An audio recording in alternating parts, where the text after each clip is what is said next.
Senator from Iowa.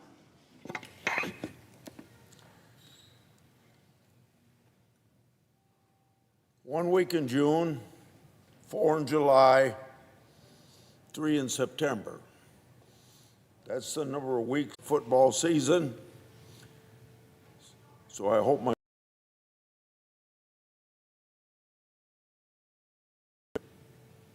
efficiently. Last week, President Trump signed a deal to end the hostilities between the U.S. and Iran. That deal could be called a memorandum of understanding, as it is so named, or you could look at it as a letter of intent. Let's remember what Operation Epic Fury was all about: preventing the Iranian regime, which has chanted death to America for 47 years, from having a nuclear weapon. Death to America is death to Americans. We've seen it as the alert threat is up. If you had the secure briefings that I've had, you'd be very thoughtful about what can come from Tehran to affect Americans. We've seen it, 2 people shot in Austin, Texas by a person that had Allah is great on his sweatshirt, or we saw it, 2 bombs thrown in Brooklyn that didn't go off that would have killed a lot of people. So, with the peace agreement at hand, the devil is in the details.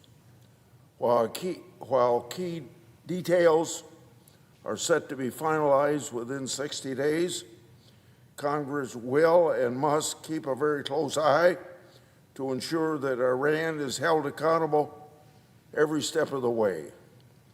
Accountability starts with facts, because we've heard these absurd claims from opponents of the Iranian war, suggesting that Iran has never been better off. The facts don't back that claim up. Under President Trump's direction, America's military has put a massive dent in Iran's nuclear program, military arsenals, and its energy and transportation infrastructure. What's more, Iran's economy is buckling with hyperinflation. The U.S. naval blockade in the Straits of Hormuz cost Iran up to $500 million per day, and by early May, Iran lost $4.8 billion in oil revenue. In May, inflation in Iran reached 77%, and the cost of basic goods in Iran has risen as much as 400% in a year. The currency in Iran has also plummeted to historically low levels. In late April, their currency hit a record low of 1.8 million to the dollar and remained historically at low levels. Now, you put all that together, and the picture is pretty clear. That is not a thriving nation. It's a nation facing total collapse. And that's exactly why we need to pay attention as the U.S. and Iran continues these negotiations. Because when a country is under this kind of pressure, it changes what it's willing to do and raises the stakes for getting this agreement right in the first place. So we shouldn't take anything at face value. We must verify, and we should judge this agreement by what Iran does, not what it promises.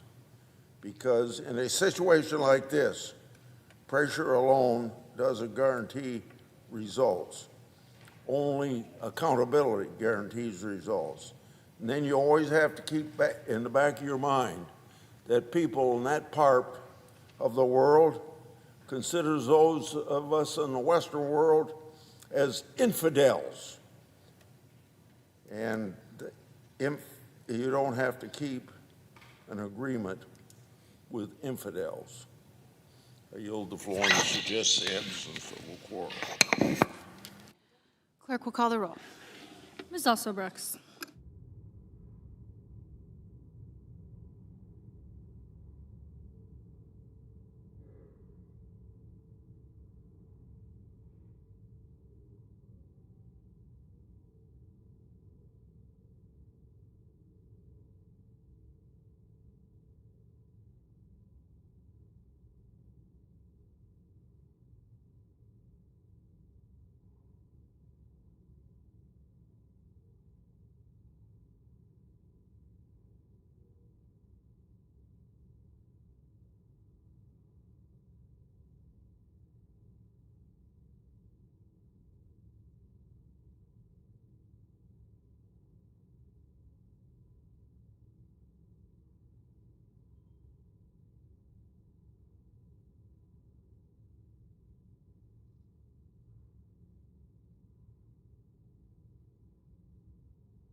Majority Leader. Madam President, I ask unanimous consent the quorum call be suspended.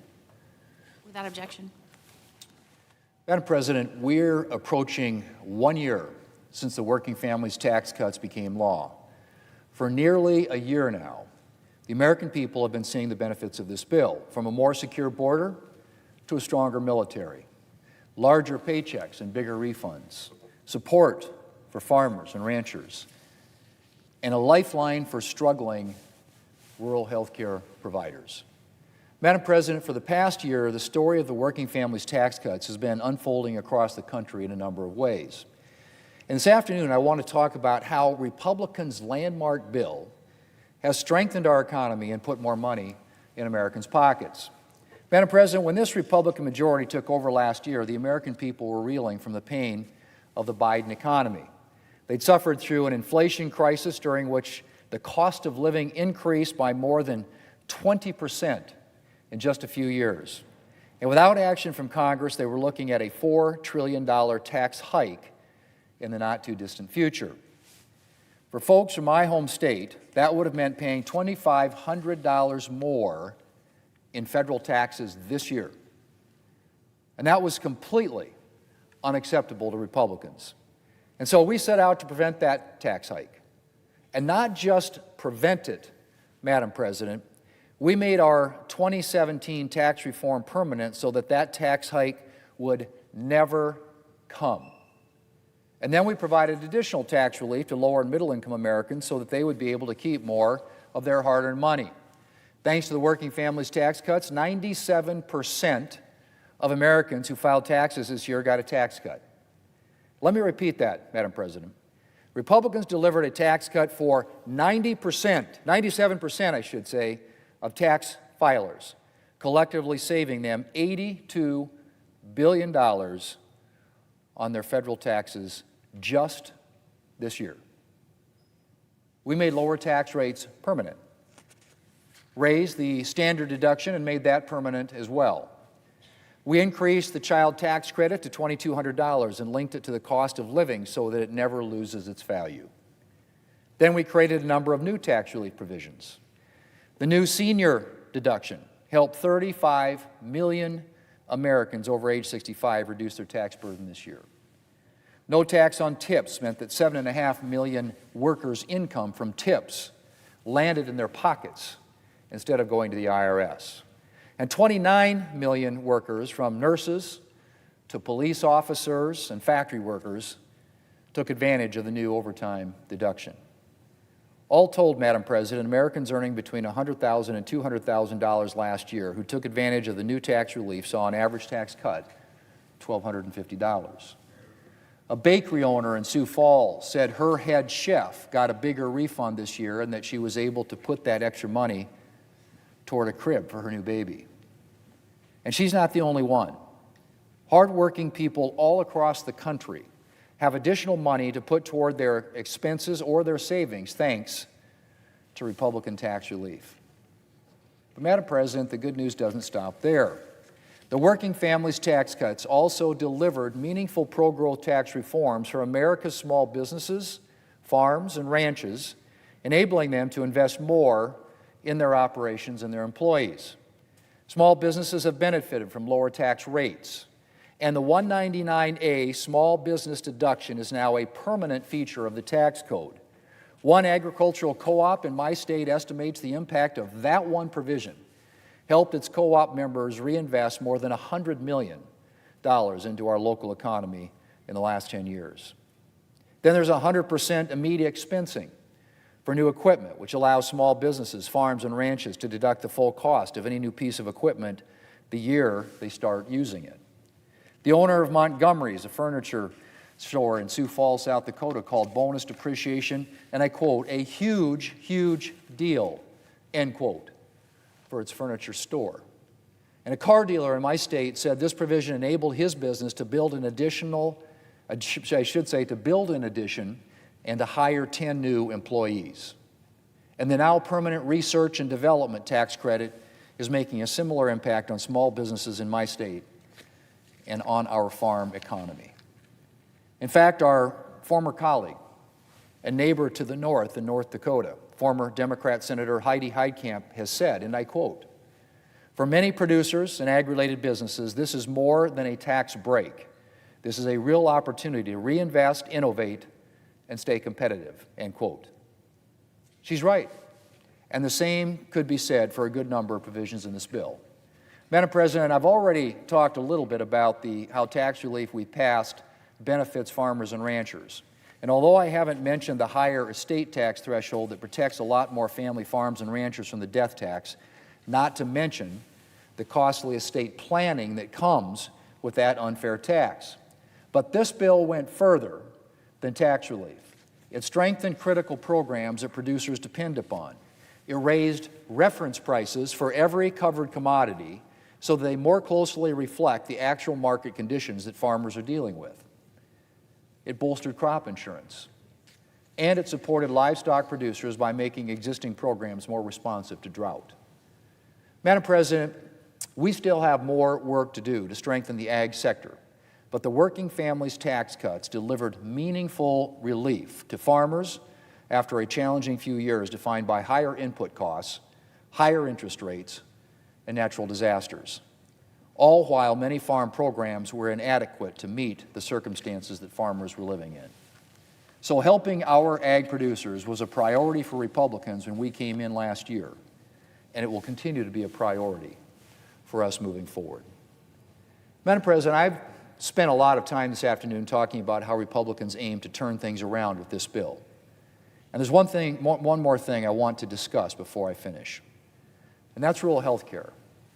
Madam President, for all the challenges in health care today, it's even harder for rural providers. More than 100 rural hospitals have closed in the last 2 decades, and doctors in rural areas can be hard to come by. So last year, in the Working Families Tax Cuts, Republicans did something to address the rural health care crisis. And in the last year, every single state has applied for funding from the $50 billion Rural Health Transformation Program created by our landmark bill. Rather than a top-down, Washington-based approach, we're giving states the resources and freedom to find solutions to their unique challenges and to find sustainable ways of ensuring access to health care in their rural communities. And as I said, the response has been robust. Every single state, red, blue, and purple, is planning to take advantage of this much-needed support, and they have big plans for folks in rural parts of their states. And I can't wait to see just how transformative the Rural Health Transformation Program is across this country. Madam President, it's fair to say that things weren't going great in a lot of ways the last few years before President Trump and Republicans took control in Washington. But we've been working to address those issues and implement solutions to the problems facing the American people. And far from patting ourselves on the back, we're keeping our foot on the gas. Later today, we'll pass a housing affordability bill. The Agriculture Committee is continuing work on a farm bill and additional agricultural relief. And we continue important legislative efforts on issues from cryptocurrency to artificial intelligence to reining in waste, fraud, and abuse in the federal government. Madam President, 1 year ago, Republicans delivered major wins for the American people in the Working Families Tax Cuts. And we are working every day to build on that success and to deliver again and again. Madam President, I yield the floor, and I suggest the absence of a quorum. Clerk will call the roll. Ms. Alsobrooks.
Madam President,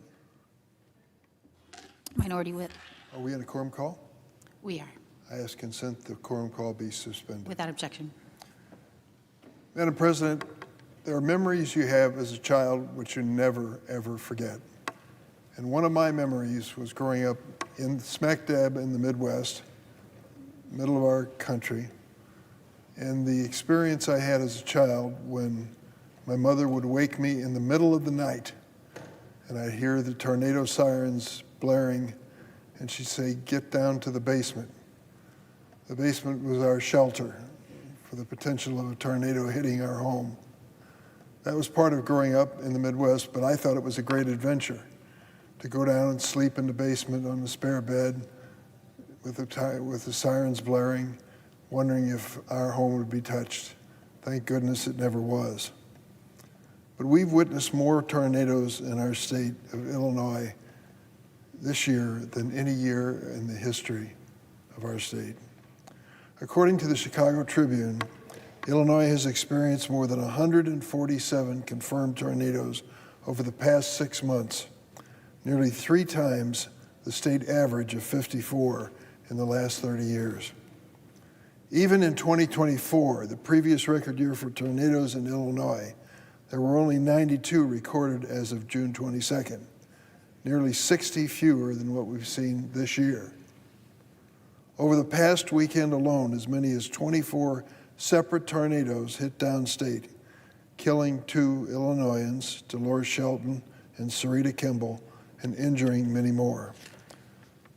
My wife and I are praying for the families and friends of Dolores and Sarita, as well as for those who were injured in these storms or starting the daunting task of repairing the damage that's been done. While the traditional tornado season in Illinois will be over at the end of June, tornadoes have become increasingly common in the fall and winter months in recent years.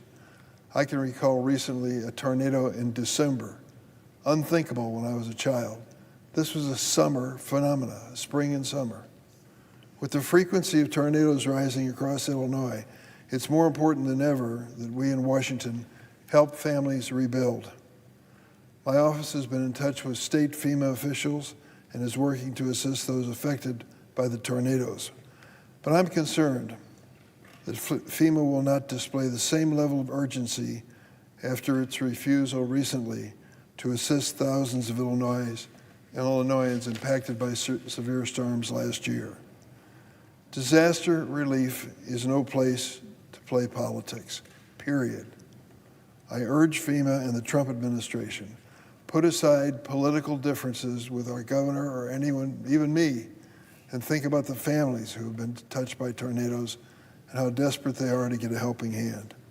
I know the presiding officer knows this phenomenon well. In her state, hurricanes, of course, and other damage are fairly common and devastating when they hit. You feel so helpless as a member of the Senate or Congress going to view the damage afterwards, and the people look at you waiting for one word or another of encouragement, and I came to play it down over the years. I'll do my best. I'll see what you qualify for. I'll fight for you to try to help you. But we ought to make this a bipartisan commitment across the aisle, regardless of the natural disaster. The victims are not playing politics. They're trying to put their lives back on track. That's why I hope we will do the same. Madam President, I want to take a moment to reflect on a rather infamous letter that was sent 11 years ago by the junior senator from Arkansas to the leaders in Iran. The letter was signed by 46 of his fellow Republican senators. What did it say? It incredibly warned Iranian leaders about entering into any nuclear agreement with the Obama administration without the approval of Congress. Let me read an excerpt in which the signers of this letter said, quote, "They will consider any agreement regarding your nuclear weapons program that is not approved by Congress as nothing more than an executive agreement between President Obama and Ayatollah Khomeini." Understand what was happening here.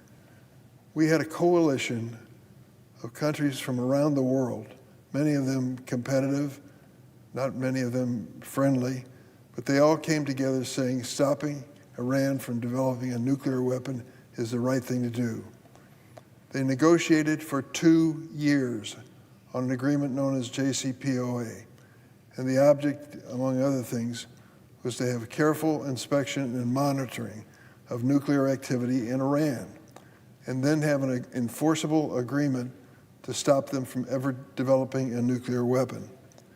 This letter was sent by Republican members of the Senate 11 years ago to the Ayatollah in the midst of the negotiations, telling him not to take it seriously dealing with the White House because the agreement had to be approved by Congress. The letter sent by the senator from Arkansas went on to say, the next president could revoke such an executive agreement with the stroke of a pen, and future Congresses could modify the terms of the agreement at any time.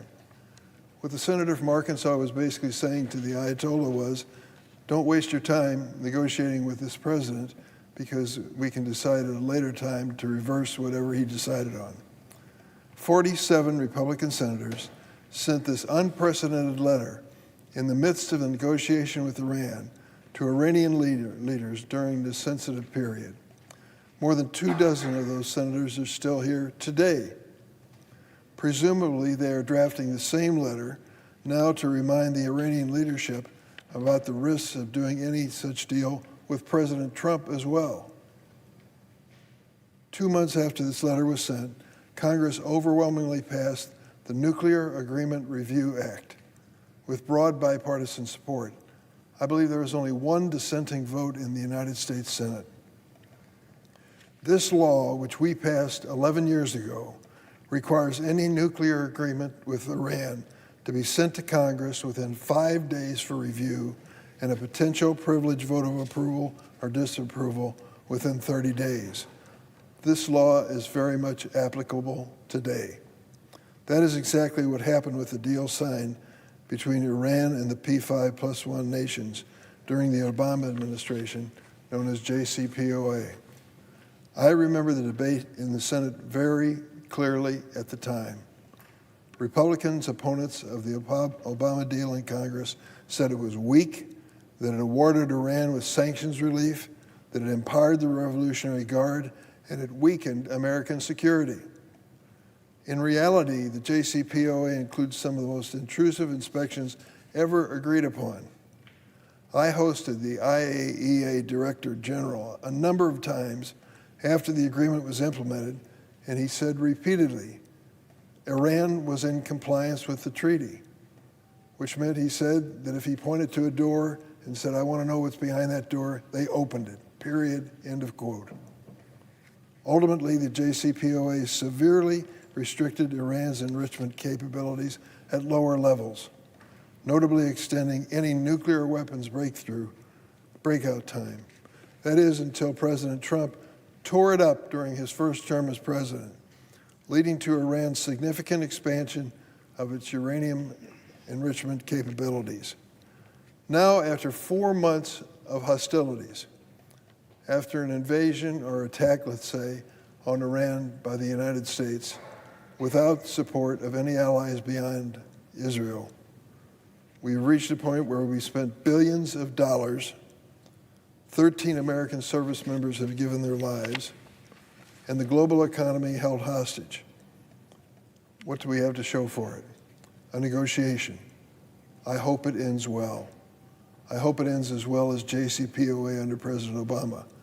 I hope that then the Congress, which was warned by Republican senators years ago to the Iranians, does its job in ratification if it is deserving of that. I'm also curious, though, what did we actually achieve at this point? Remember when he first started this war alongside Israel back in February?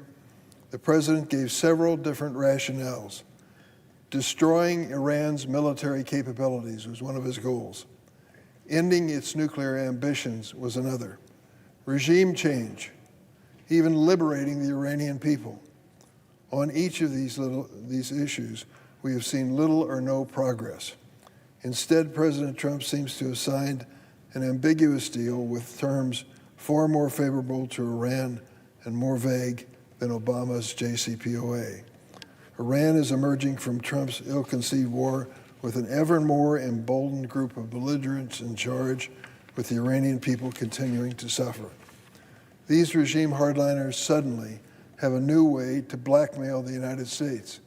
When we attacked Iran weeks ago, there was no question about access to the Straits of Hormuz. Now we know it is an issue that is going to be with us for a long, long time. How do we know it? Gasoline prices. American families know exactly what's happened in a short period of time after President Trump's attack on Iran. The cost of gasoline has gone up dramatically, diesel as well. So they can bomb American and allied targets in the region and continue to cause mayhem in the Straits of Hormuz with their proxies. The Iranians are in a stronger position today than when we attacked initially. They even seem to have blackmailed their way into a $300 billion reconstruction fund, a commitment from unspecified sources. Who's putting this money on the table? When the JCPOA under Obama was being negotiated, that was one of the points made over and over again. Don't give Iran back money that we have held up in American and foreign banks. They'll only use it for weapons and use it against us. We heard it over and over again. Obama was selling out. Now, when you look at this memorandum of understanding, and I read it, it says there's going to be some commitment of $300 billion for a reconstruction fund. Who's going to pay it? The memorandum of understanding is silent. So, Madam President, where are the howls of dismay and indignation from the senator from Arkansas and others? After all, President Trump petulantly walked away from a deal that by all accounts was measurably constraining Iran's nuclear program with rigorous inspections. President Trump closed down that agreement in his first term as president. And what is President Trump's replacement? A promise of something unfortunately weaker. As I've said time and time again, it's a lot easier to start a war than it is to end one. We should not be risking any further American lives and taxpayers' dollars on this unnecessary, unconstitutional war. But let me be clear, as the junior senator from Arkansas and his 46 colleagues were 11 years ago, the terms of any nuclear agreement with Iran must come to Congress for review as required by the Iran Nuclear Agreement Review Act. The requirements under this law are not waivable or open to interpretation, no matter who the president may be. Until then, the president may not move forward with any sanctions, related relief, or final implementation of any agreement. I look forward to working with my colleagues on the other side of the aisle to hold President Trump to the same standard they held President Obama to 11 years ago. Madam President, I ask unanimous consent that the letter I referred to from the senator from Arkansas be entered into the record. Without objection. I yield the floor.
Minority Leader.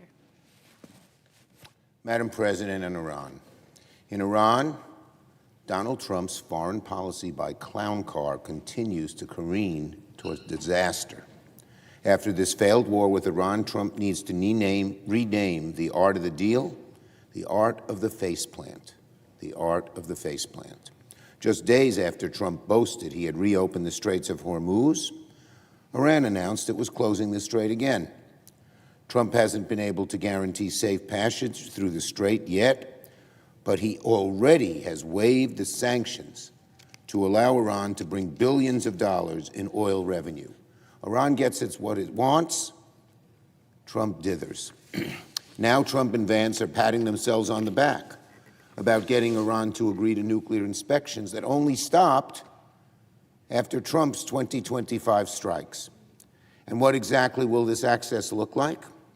Trump and Vance refuse to provide details, just like the rest of this so-called understanding. Trump's memo of understanding reads like an Iranian wish list. After Trump's war, Iran gets to keep backing its terrorist proxies, to keep building ballistic missiles, to maintain its stranglehold on the global economy, and to rake in hundreds of billions of dollars in reconstruction aid and maritime tolls. Trump got taken to the cleaners by Iran. The administration keeps telling us not to read too much into the understanding, but there's one thing that's very easy to read. The American people hate this war. They want it to end. Roughly 80% of Americans say they want this war to end immediately. Two-thirds disprove how Trump has handled Iran. And can anyone blame them? All the American people have gotten from Trump's war are skyrocketing gas prices at the pump, backbreaking inflation, the tragic loss of 13 service members, and the wounding of hundreds of others. The story of Trump's ruinous war has been the same since day one. The Iranian regime gets emboldened, the American people get screwed, and Donald Trump gets himself into a deeper and deeper hole. The cost of this war will only get worse every second it continues. We need a full accounting of everything Trump has given away as part of his 14-point understanding. I continue to call on Trump, Secretary Rubio, and the rest of the leadership team to brief the full Senate without delay. It's outrageous none of us have gotten a briefing yet. Why don't they want to give us a briefing? Are they embarrassed? Is it so vague that they told Iran one thing and we'll have to tell the world another? Is it because Trump got taken to the cleaners? Is it because Trump's embarrassed to have this understanding fully discussed by the people who put it together? It's been 8 days since this so-called understanding was announced. Why is the administration so scared to come to Congress and the American people and defend their war, their deal? Trump ought to listen to what Senate Democrats and the American people have been saying for months and end this war for good. On housing, as Trump fixates on vanity projects that only he seems to care about, we're advancing our housing bill to address issues Americans actually care about. As home ownership has gotten further and further out of the reach for working families, so is the American dream. It's every young family's dream to own their own home. So when they pay money, it builds equity, it builds a future for their retirement, for their kids. Instead of when you pay rent, the money just goes away. So people want home ownership. But now the median home buyer in America is 40 years old. The down payment is excruciating to many and puts housing out of reach for them. A record 242 cities in the U.S. now have typical starter homes valued at $1 million or more. Road to Housing helps put our country on the right track towards fixing the housing shortage that's driving up costs. The legislation starts to streamline the zoning bottlenecks that have slowed down construction from one end of the country to the other. The bill also supports new manufactured modular housing, as well as the conversion, something really important to New York and to me, the conversion of old office buildings into housing, so we can get more homes on the market. Road to housing also stops institutional investors from squeezing American families out of the housing market. The road to housing is a strong start, but just the beginning. Democrats will continue to come up with innovative solutions to lower the cost of housing and all other necessities that working families need to achieve that American dream, which seems more out of reach than ever before because of this administration. We'll work with whomever it takes to end the affordability crisis. So congratulations to Senator Warren. Congratulations to the members of the Banking Committee for their leadership on this bill. And congratulations to all my colleagues on both sides of the aisle who supported it. On FISA. On the FISA negotiations, Trump didn't simply move the goalposts. He set fire to the whole stadium with his team. It's still inside. They're sort of rushing out right now. Trump's plan to visit the Capitol on Wednesday will probably only add fuel to the fire in the GOP. Senate Republicans are in complete disarray on this important issue, with Trump blindsiding them everywhere they turn.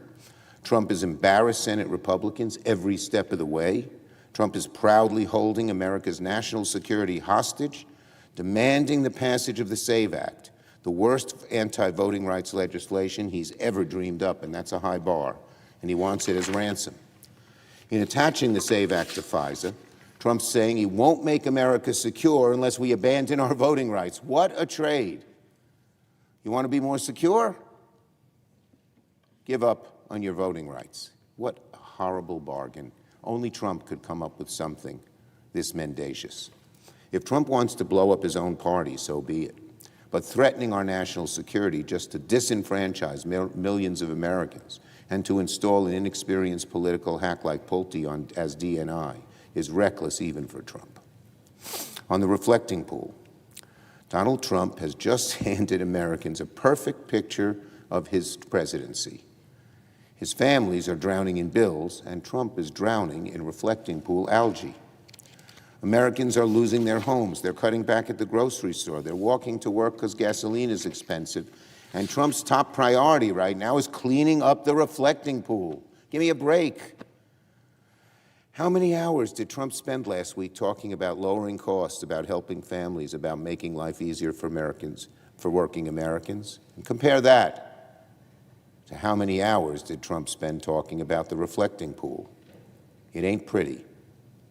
America needs a president right now, not a pool boy. Trump's priorities are completely out of whack. He still manages to screw up something as trivial as the reflecting pool. It's a tale as old as time in Trump's Washington.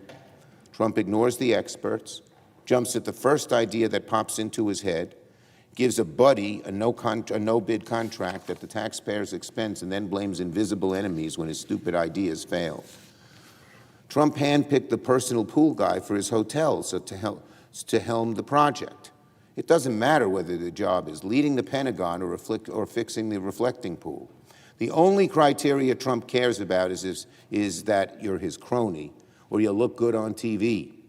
Qualifications has nothing to do with it. And every day, Trump, his administration, the Republican Party, and America pay the price. When you have such unqualified people, you always pay the price, Donald Trump. If Trump devoted the same amount of time to cleaning up the corruption in his own administration as he does to cleaning up the reflecting pool, maybe his approval ratings wouldn't be at a record low. Trump's reflecting pool debacle is so unbelievably stupid, it would be funny, except the taxpayers are paying for it. Trump hasn't drained the swamp. He's made it even filthier than ever and invited his cronies in to take a swim. Yield the floor. Note the absence of a quorum. The clerk will call the roll. Ms. Alsop Brooks.